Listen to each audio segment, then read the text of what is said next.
This is a tutorial on how do you connect your Etsy store with POPCUSTOMS in seconds. First, please make sure that you have an account on both POPCUSTOMS and Etsy. If not, please go to sign up your POPCUSTOMS and Etsy account. On POPCUSTOMS, you can sign up manually with an email or sign up with your Facebook or Google account. Then we log in.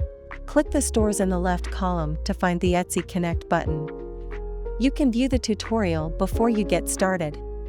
Click the Connect button and you will be asked to log into your Etsy account. Click Get This App. Then you can click the Continue button or Sign In to move forward. Click Connect Store button to process to the next step. Done. You have connected your store to your POPCUSTOMS account successfully.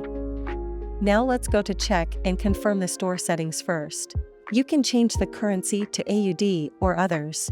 When you sync products to your store, the price will be converted from USD to the currency you set. And you can set the estimate profit rate you want. It'll apply to all products you synced. We suggest you to set the product status as active so the synced products will be published automatically to your Etsy store. Please don't forget to click Confirm after you complete all settings. That's it. Go to Pick Products and Design now.